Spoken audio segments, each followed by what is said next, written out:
Assalamualaikum warahmatullahi wabarakatuh. Dalam video sebelumnya, kita sudah membahas tentang komunikasi otentik di dalam sebuah tim. Saya sudah menyampaikan prinsip-prinsipnya. Masih ingat prinsip-prinsipnya apa saja? Yang pertama adalah otentik adalah tentang true to yourself atau jujur kepada diri sendiri. Yang kedua adalah bagaimana sebuah tim dibangun oleh saling percaya. Yang ketiga adalah dalam tim membutuhkan perform dan manusia membutuhkan perhatian. Dari tiga prinsip tadi kita perlu jelas sebagai fondasi, sebagai dudukan, sebagai kuda-kuda. Nah sekarang akan kita latihkan jurusnya. Jadi sebelum kita masuk ke jurus, fondasinya perlu kuat, kuda-kudanya perlu kuat. Sehingga ketika kita menjalankan jurusnya, mau ada musuh atau ada tangkisan-tangkisan itu lebih kuat karena fondasi kita sudah kuat. Langkah yang pertama yaitu bagaimana menjadi seseorang yang memiliki kemampuan untuk komunikasi yang otentik di dalam tim, yaitu menjadi pendengar yang baik.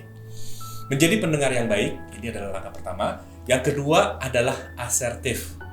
Dan yang ketiga adalah komitmen pada hasil. Saya akan jelaskan satu persatu. Yang pertama adalah menjadi pendengar yang baik. Masih ingat kemarin definisi komunikasi otentik dari Sheryl Sandberg?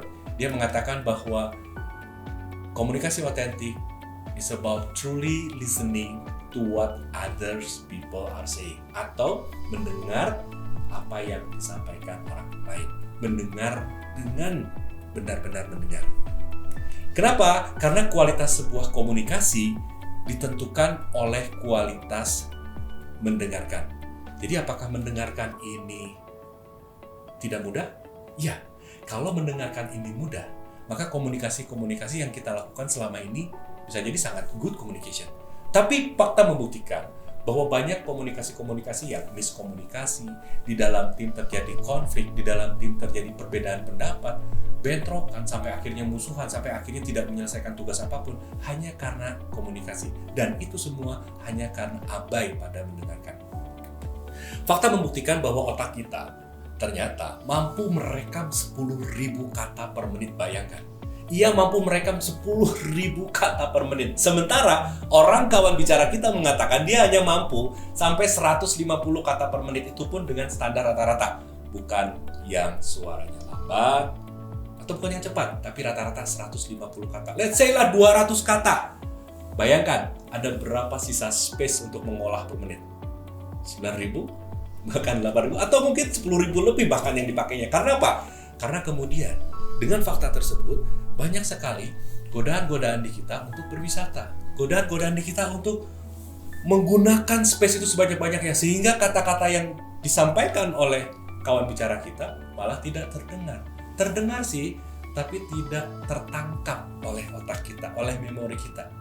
Buktikan saja teman-teman, ketika teman-teman banyak memikirkan sesuatu kemudian sambil ngobrol, sering sekali kita ngomong, gimana tadi, maksudnya apa? Padahal terdengar, tapi kita nggak tahu, nggak nangkep maksudnya apa. Apa lu bilang tadi? Apakah kemudian ketika kita ngomong, tadi ngomong apa? Kita tidak terdengar? Terdengar, tapi kita tidak listening, tidak mendengarkan. Apa yang terjadi? Karena ada limpahan 10.000 kata di dalam otak kita, yang kemudian bleber, yang akhirnya si 150 kata ini tidak tertangkap. Atau seringkali ketika kita mendengarkan, justru banyak suara-suara di dalam kita, yang kemudian kita lebih banyak mendengarkan suara di dalam. Kita berasumsi, kita berpraduga, kita memikirkan apa jawabannya, kita memikirkan, oh dia ngomong gitu, dia ngomong, wah segala macam ada. Namanya monkey voice. Yang pertama, bagaimana kemudian ketika yang 150 kata itu disampaikan benar-benar listening, benar-benar bisa masuk, setidaknya kita bisa nangkep. Contoh ketika teman-teman ada di bioskop, masuk, duduk, lampu gelap, mata kita apa? Fokus, betul? Jarang yang nonton bioskop, karena kita memang nonton bioskop, bayar tiket mahal, dan akhirnya kita fokus, interest to what happened in front kita, di layar lebar yang segede gitu kita fokus. Bayangkan ketika kita ngobrol dengan teman kita, dengan kawan bicara kita, kita seperti sedang menonton bioskop. Fokus. Gak main handphone gak? Paling makan popcorn ya. Gak main handphone. Kepalanya gak ada yang seperti ini, badannya. Dia fokus. fokus seperti halnya contoh ini, bahkan ketika dia duduk kan cenderanya di sebelah sana, tapi dia membalikan badannya. Rasulullah SAW sendiri bahkan dalam komunikasi beliau bisa menjadi role model. Ketika dipanggil, Rasulullah SAW tidak menjawab dengan kata-kata, tidak hanya melirik, oh iya kan kita sering kalau dipanggil atau ngajak ngobrol sama anak kita, Papa ini Pak, ya nanti ya bentar, oh iya sok kamu ke situ aja. Kita enggak, tapi Rasulullah bahkan sama anak kecil pun dia akan membalikan badannya dibalik, mukanya ditatap, matanya ditatap, telinganya betul-betul mendengarkan. That's focus. Bagaimana kita menjadi seorang pendengar yang baik? Salah satunya adalah dengan mata, karena mata kita mampu menangkap apa yang tidak dikatakan oleh mulut. Ini juga listening.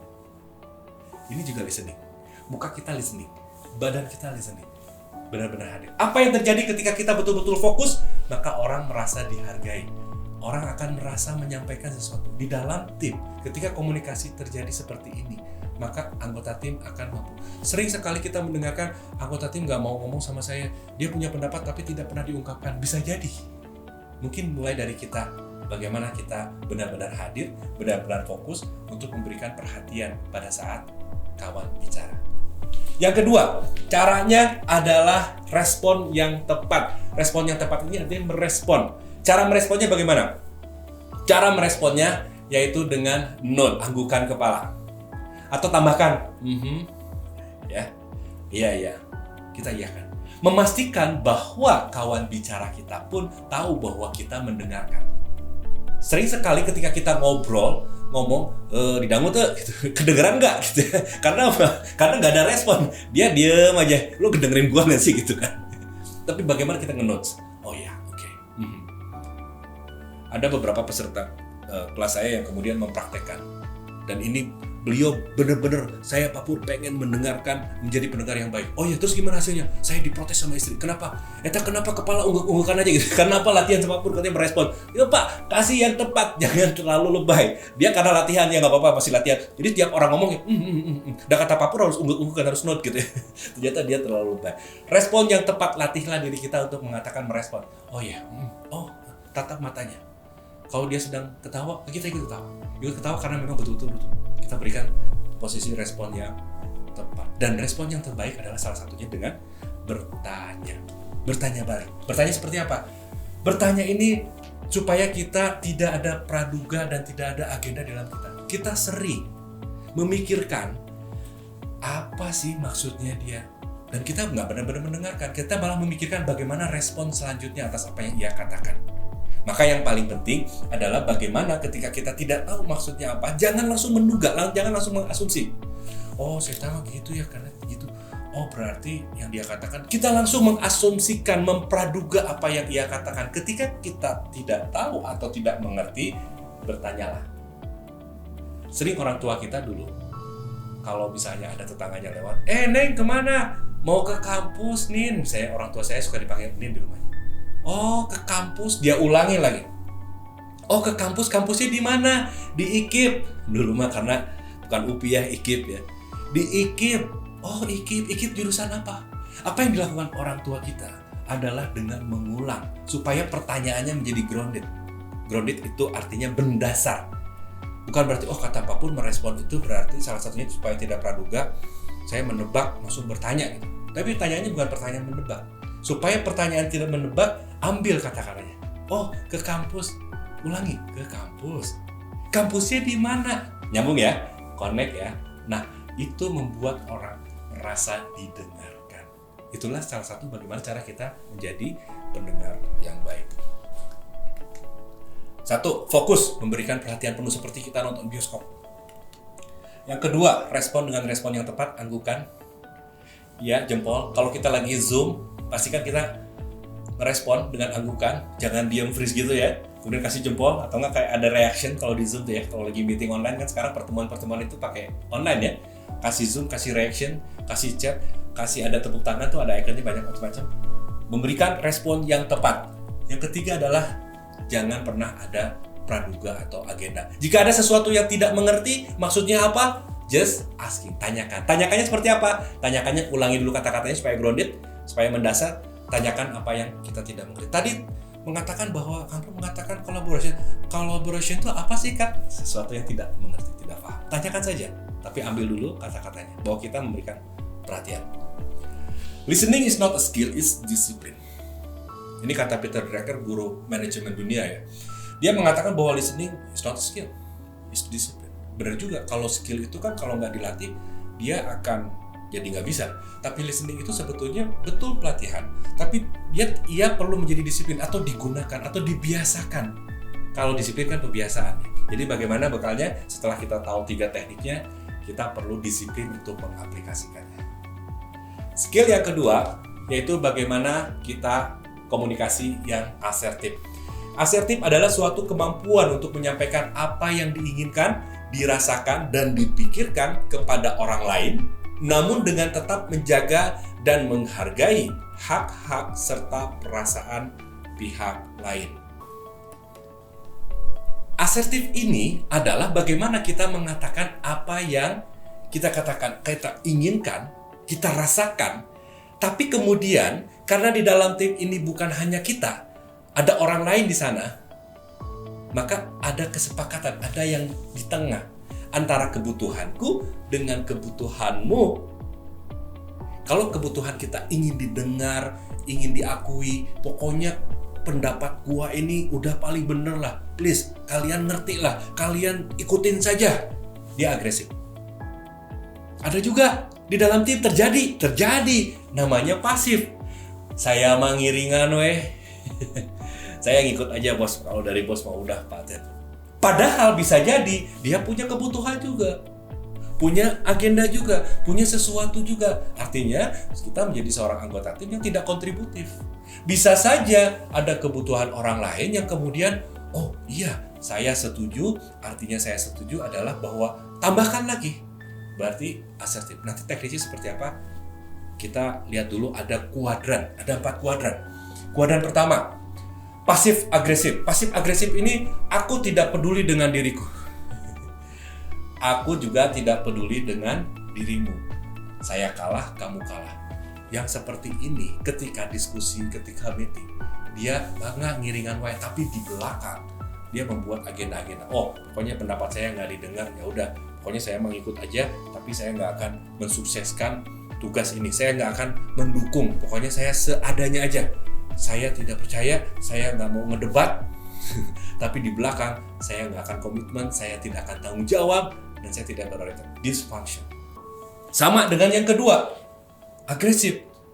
Aku peduli dengan diriku, aku tidak peduli dengan kamu, pokoknya pendapat aku yang paling benar, dan tim ini harus melaksanakan apa yang aku ide atau aku gagaskan. Akan melaksanakan gagasanku. Nah, yang ketiga sama dengan yang pasif, hanya dia tidak ada perlawanan, pokoknya mah ngikut saja. Ngiringan baik, ini yang pasif. Kalau yang tadi bukan hanya ikut aja, tapi di belakang dia melakukan penyerangan. Karena ada ide-ide yang dia tidak tertampung.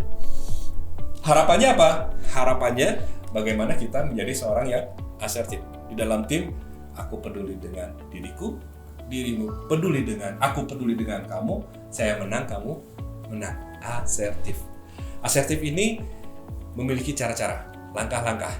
Bagaimana saya supaya asertif ya? Misalnya, studi kasusnya adalah misalnya dalam anggota tim kita ada yang tidak memenuhi tugas-tugasnya.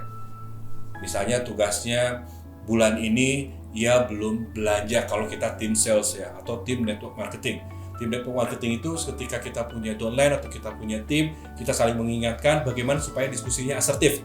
Supaya asertif, ambil faktanya yang paling pertama. Kita mengonsep, membiasakan diri untuk mengonsep respon. Yang pertama, ambil faktanya. Beritahu orang lain bagaimana Anda melihat situasi dan masalah tersebut. Artinya, jangan sampai kita hanya menunggu, oh cantik tutup poin, oh belum belanja, oh belum merekrut, oh belum melakukan apa yang dilakukan yang perlu dilakukan oleh tim. Mana tahu apa spesifiknya, kejadian apa, kapan kejadiannya. Misalnya kalau yang terlambat, oh terlambat aja. Kasih tahu, saya lihat kamu hari kemarin terlambat, jam berapa sebutkan. Tambahkan perasaannya. Saya merasa kecewa, saya merasa sayang ya kalau kamu terlambat terus, nanti nggak bisa ngikutin pertemuan-pertemuan. Artinya, kita perlu menyampaikan dengan fakta. Yang kedua, dengan mengekspresikan perasaan kita. Jangan pernah menyampaikan seperti ini. Orang kok nggak tahu sih perasaan aku? Orang nggak tahu ya apa yang aku pikirkan. Yang mana orang tahu kalau kita tidak mengungkapkan. Pertama apa? Ungkapkan kejadiannya. Kedua, ungkapkan perasaannya. Yang ketiga, ungkapkan kebutuhannya apa. Misalnya, wah bulan ini kayaknya tim kamu nggak mencapai target. Saya lihat ada 2 jalur, di jalur 4 dan jalur 5 sepertinya nggak mencapai target. Kemudian tadi disampaikan perasaannya, saya merasa sayang atau saya merasa kecewa. Padahal kan kita sudah berlatih, kita sudah komitmen. Kebutuhannya apa? Sampaikan. Terus kenapa? What? And so what? Maka saya kasih tahu supaya kita sampai pada target kita. Apa yang bisa kita lakukan? Masih ada nih 5 hari lagi. Yuk, apa yang bisa saya bantu? Karena kalau sudah masuk konsekuensi, kalau sudah tercapai, maka apa yang sudah kita cita-citakan, sudah kita targetkan, akan kita tercapai bersama-sama. Saya ingin bersama kamu untuk sukses bersama. Artinya, sampaikan faktanya, sampaikan perasaannya, apa kebutuhan Anda dan apa konsekuensinya ketika itu terjadi. Sehingga orang yang disampaikan punya gambaran yang tepat. Itu assertive communication atau komunikasi yang asertif. Antara kebutuhanmu, kebutuhanku ada di tengah-tengah. We have a deal to commit to make a team better. Okay. Yang ketiga, skillnya adalah komitmen pada hasil. Permasalahannya seringkali seperti ini, teman-teman. Komunikasi tidak tuntas. Tuntas sih meetingnya, tuntas sih ngobrolin tentang target-target, ngobrolin tentang planning, tapi tidak ada yang disepakati. Tuntas sampai beres, oh ya udah meeting kita selesai. Oke, gimana hasilnya? Ya udah, kita hasilnya adalah kita tentukan jadwal meeting selanjutnya. Tidak ada kesepakatan. Deadlock. Nggak beres-beres. Oke, suatu ketika beres, disepakati, beres komunikasinya. Tapi kemudian apa? Tidak dijalankan apa yang dikomunikasikan. Atau bisa jadi komunikasi udah beres, sudah disepakati, langkah-langkahnya udah jelas, tapi kemudian menjalankan sesuatu yang nggak berdasarkan meeting. Meetingnya apa, ngejalaninnya apa. Sering terjadi? Sering. Itu kenapa di langkah ketiga, bagaimana kita setelah kita mampu menjadi pendengar yang baik, relationship-nya terjalin, saling percaya, bisa ngobrol, bisa berkonflik, bisa beda pendapat, terjadi. Kemudian ketika terjadi perbedaan pendapat, kekecewaan, disampaikan perasaannya dengan komunikasi asertif tadi. Ujung-ujungnya apa sih? Ujung-ujungnya kan result, attention to result. Pekerjaan perlu selesai. Bagaimana pekerjaan selesai? Commit to the result. Maka kita perlu mendapatkan hasil bersama dalam komunikasi. Bisa jadi tidak dalam 1-2 kali, tapi kita komit. Komitmen itu kita setia pada tujuan, walaupun ada tantangan, kita lewati tantangan itu bersama. Memang lebih lama dibanding jalan bersama, tapi bisa jalan lebih jauh ketika kita bekerja dalam sebuah tim. Komitmen untuk menjalankan hasil bersama. Dalam komunikasi, tunjukkan otentisitas dan integritas. Hal-hal yang bersifat nilai-nilai kita terkait dengan relationship. Nah teman-teman, jadi langkah kunci lagi, sekali lagi diulangi lagi. Yang pertama adalah menjadi pendengar yang baik. Untuk menjadi pendengar yang baik adalah yaitu dengan cara fokus seperti kita nonton bioskop, kemudian memberikan respon yang tepat, dan yang ketiga yaitu bagaimana kita menghindari praduga dan asumsi ketika kita mendengarkan. Yang kedua adalah komunikasi asertif, bagaimana mendapatkan deal, kebutuhanku, kebutuhanmu ketemu di tengah. Tidak agresif, tidak pasif, tapi betul-betul asertif, mendapatkan kesepakatan. Dan yang ketiga adalah komitmen pada hasil. Dan itulah komunikasi otentik kita dari prinsip dan langkah-langkah. Semoga apa yang teman-teman bisa latihkan dengan adanya komunikasi otentik ini mampu berkomunikasi lebih baik lagi, lebih efektif lagi di dalam tim, sehingga dengan komunikasi yang efektif ini terbangun relationship antar anggota lebih baik. Dengan terbangun relationship lebih baik akan berhasil yang namanya trust, saling percaya. Dan dengan saling percaya maka kita berani berdebat, berani berbeda pendapat. Untuk tujuan apa? Untuk tujuan lebih komitmen kepada hasil, lebih bertanggung jawab dan tidak lari dari tanggung jawab. Maka kita akan menjadi tim yang lebih perform dan juga tim yang lebih solid. Terima kasih. Wassalamualaikum warahmatullahi wabarakatuh.